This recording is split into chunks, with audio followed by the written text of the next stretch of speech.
Welcome to Bookpods. There's this specific heartbreak that I think is reserved just for entrepreneurs and creators. Oh, I know exactly what you're going to say. Right? It's honestly worse than any breakup. It's that moment when you finish building something you absolutely know is brilliant, a literal game changer, and you open the doors, you're ready for the applause, and, well, nothing. Just dead silence. Crickets.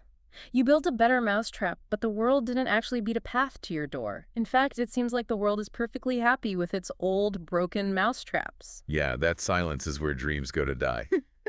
It's basically the field of dreams fallacy, right? Build it and they will come.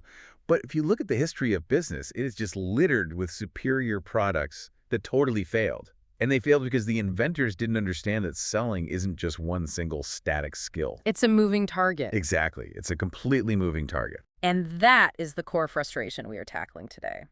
We're doing a deep dive into a business classic that kind of disguises itself as a story. It's called Selling the Wheel by Jeff Cox and Howard Stevens. And I have to admit, when I first picked this up, I saw the cover and thought, great, a dry textbook on sales tactics. Right. But it's not that at all. No, I opened it up, and suddenly I'm reading a novel set in prehistoric times. We've got pharaohs, pyramids, and this guy named Max. It's such a brilliant narrative device. Right. By setting the story in ancient Egypt, Cox and Stevens strip away all the modern noise. So there's no social media, no algorithms, no complex tech stacks. It forces you to look at the raw psychology of why people actually buy things. Which is the whole mission of our deep dive today. Yeah. We're tracking the journey of Max, he's the guy who invents the wheel, and his wife Minnie, as they discover a pretty painful truth.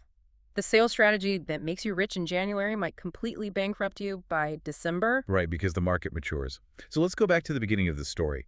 We find Max in a world that runs entirely on drag mats. Just heavy sleds pulled by camels or donkeys. Or sheer human misery. It's incredibly slow, it's inefficient, but, and this is the key, it's the way things have been done for literally thousands of years.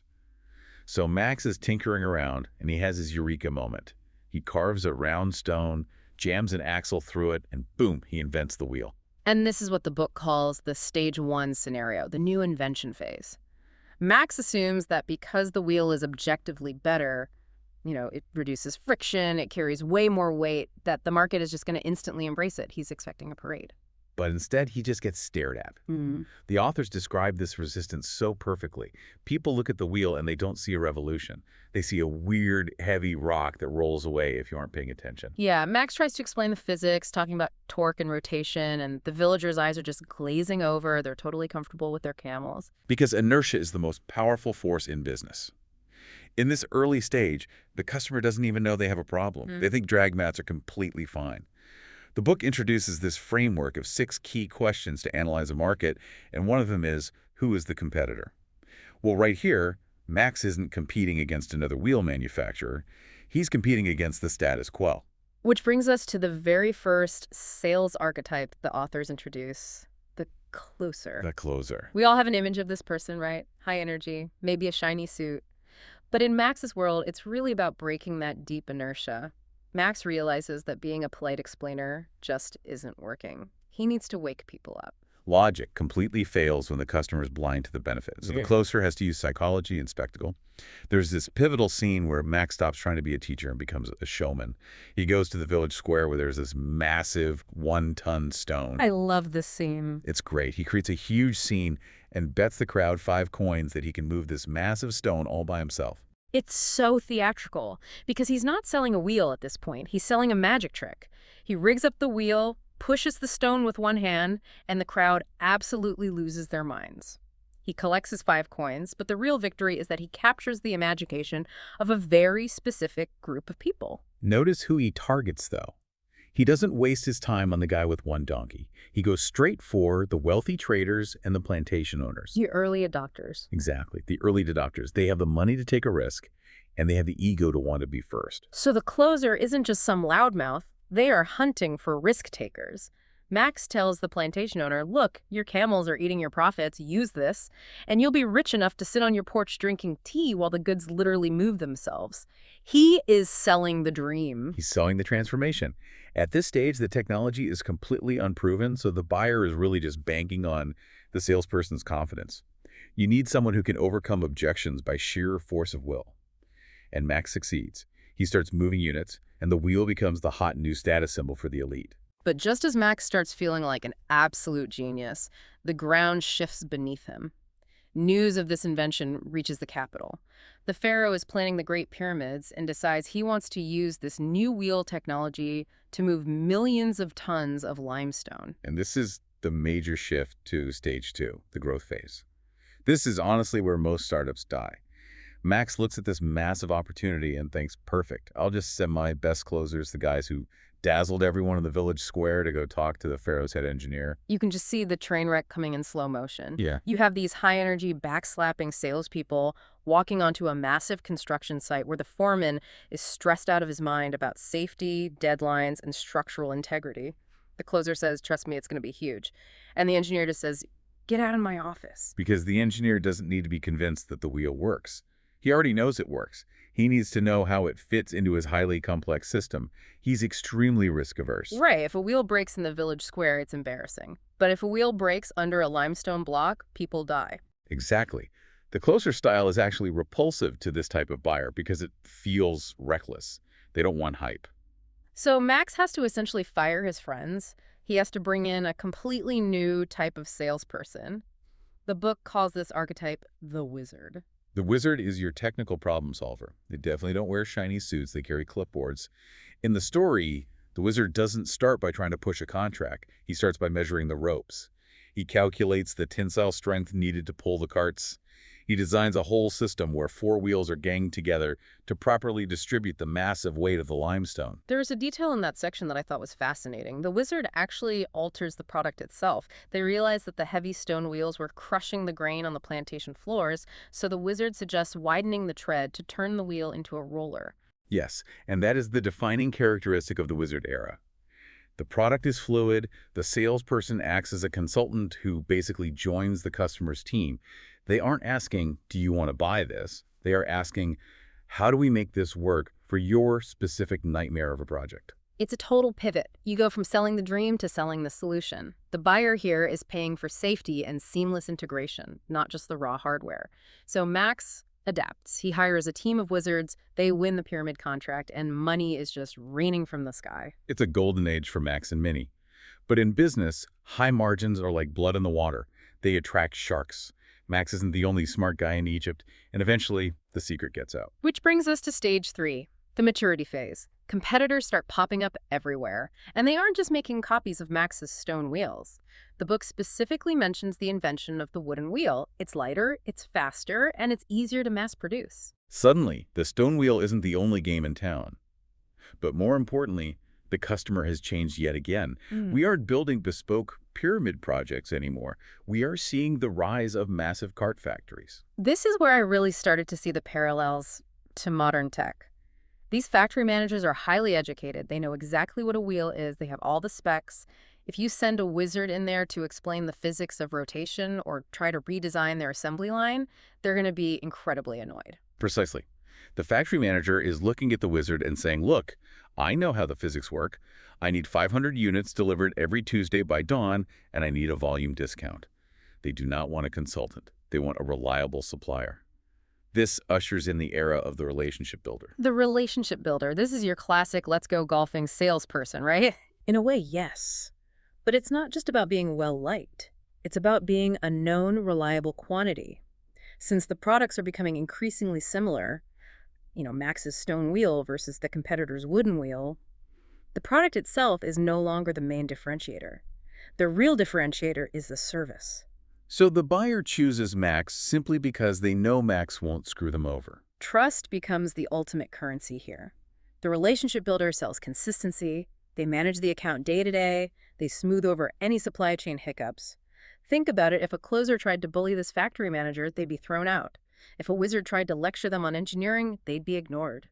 The relationship builder's entire job is to make the buyer's life easy. It's all about friction reduction. It really highlights how the absolute hero of one stage becomes a massive liability in the next. I can just imagine a brilliant wizard getting fired in stage 3 because they insisted on spending 3 hours in a meeting discussing axle grease when the client really just wanted to sign the purchase order and go get lunch. Oh, it happens constantly in the real world. Companies hold on to their star salespeople way too long, completely blind to the fact that the market has moved underneath their feet. The exact skills that built the empire aren't the skills needed to maintain it. So we've gone from the closer engaging early adopters to the wizard solving complex integrations to the relationship builder managing these steady long-term accounts. You'd think that's the end of the line, just pure stability. You would think so. Yeah. But the final stage is the one that really keeps CEOs up at night. Stage 4, the commodity phase.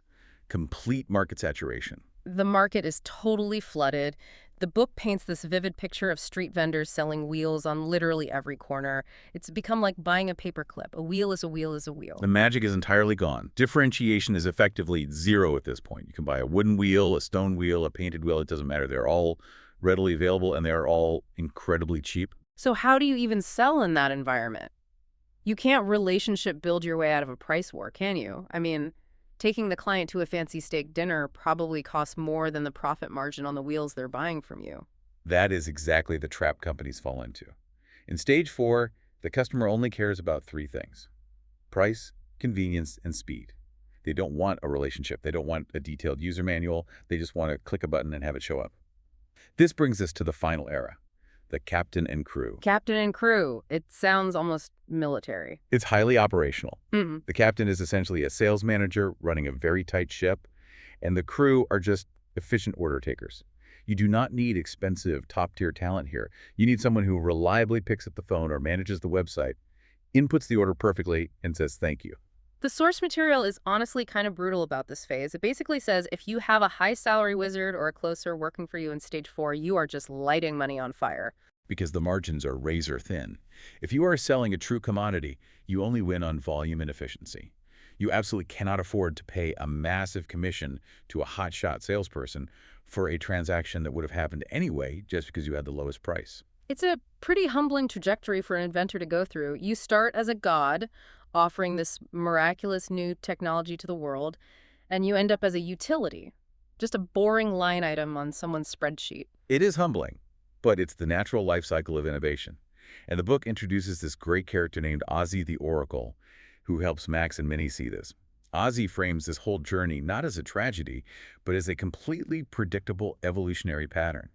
And his biggest lesson is about alignment. This is what we were talking about earlier, the mismatch theory. Right. When a company fails to sell its product, the failure usually isn't that the product itself is bad.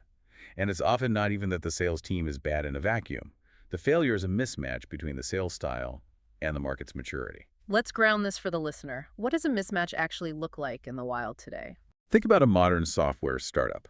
Let's say they've moved past the closer phase, a product that works well, and they're trying to land huge enterprise clients, their version of the pharaohs. But the CEO is still acting like a closer. He's in the boardroom hyping the grand vision, making wild promises, slapping backs. Meanwhile, the enterprise client's procurement team is just sitting there asking for security audits, API documentation, and a compliance review. So the client is desperately waiting for a wizard and the CEO is up there giving them a magic show. Exactly. And the client gets spooked. They look at this and think, this company isn't serious, they're too risky. The CEO leaves thinking the client is just stalling, but the client is actually terrified because they aren't getting the technical assurance they need. That is a classic stage 1 sales style, crashing headfirst into a stage 2 market. Or you see the reverse, too. I notice this with my internet provider or insurance company sometimes. They try to act like relationship builders. They send these emails wanting to have a personal check-in call with me. And I'm thinking, please do not call me. I just want the internet to work and the bill to be low. I am a stage 4 commodity buyer, and they are trying to force a stage 3 relationship on me. And it creates so much friction. You end up actually annoying your customer by trying to be too helpful or too personal in a market that just demands baseline efficiency. So the diagnostic here, and this is really for you listening, whether you run a local bakery or a massive tech firm, is to take a hard look at your team. Are you a team of closers who can't open complex technical accounts? Are you relationship builders who are too soft to close a cold lead when you launch a new product? And you have to dig even deeper. Does your sales style match your product's current reality? Because no single company can be all things to all people. You cannot be the cheapest, most efficient commodity provider and the high-touch custom wizard at the exact same time. If you try, you just confuse the market. There was one really crucial nuance in the book regarding larger companies. You might actually have different products sitting in totally different stages at the same time. Yes, the portfolio challenge. Take a company like Apple, the iPhone. That's largely stage 3 or even stage 4 now. It's a known quantity. You buy it because you're in the ecosystem, you trust the brand, and it's easy. But when they launch something totally new and unproven, like the Vision Pro headset, that is right back to stage 1. Right back to the village square with the 110 stone. Exactly. They have to do these highly controlled demos, they have to create spectacle, they have to convince wealthy early adopters to take a risk and wear a computer on their face. So a healthy, mature organization might actually need closers, wizards, relationship builders, and a captain's crew all operating in different divisions simultaneously. That sounds like an absolute management nightmare, especially since closers and wizards usually hate each other. Oh, they despise each other. The closer thinks the wizard is boring and kills the momentum of the deal. The wizard thinks the closer is a liar who overpromises features that don't even exist yet. Managing that inherent tension is the real job of leadership. Max and Minnie really went through the ringer in this story. I mean, they had to reinvent their entire company culture 4 separate times just to stay alive. That is the burden of the entrepreneur. You only invent the wheel once, but you have to reinvent the company constantly. If you fall in love with your own sales style more than you love the reality of the market, you will simply become extinct. So here's the question for you to mull over. Where does your idea or your product sit on this timeline right now? Are you acting like you are in ancient Egypt selling a bold new revolution, when in reality you were just selling a commodity to a cart factory? Or the flip side, are you treating a brand new disruptive innovation like it's a commodity? Are you just sitting there waiting for the phone to ring when you should be out there in the village square betting 5 coins that you can move a mountain? It's a scary question to ask yourself, but it's really the only one that matters. But I want to leave you with a final provocative thought that builds on everything we've discussed. We've talked about the cycle from stage 1 to stage 4, from the miracle invention to the boring commodity. But what happens when the cycle loops back on itself? The disruption of the commodity. Exactly. Imagine you were running the most efficient stage 4 cart factory in the world. You have the best captain and crew, the lowest prices, the highest volume, and then one day someone walks into the village square with a combustion engine. Suddenly your perfectly optimized commodity is obsolete and the market violently resets to stage 1. Are you prepared for the day your stage 4 product gets disrupted by a brand new wheel? That is the ultimate test, because the core motivation of the buyer never actually changes. The plantation owner didn't buy a round stone. The pharaoh didn't buy a stone circle. No, they bought the transformation. They bought the ability to move things faster, cheaper, and easier. They bought a better version of their own lives. The why always remains the same, even as the how constantly evolves. I think that is a perfect place to leave it. A huge thank you to everyone for joining us on this deep dive into selling the wheel. It has been a real pleasure unpacking this history with you. If you enjoyed this conversation, make sure to follow us for more deep dives into the books and ideas that shape our world.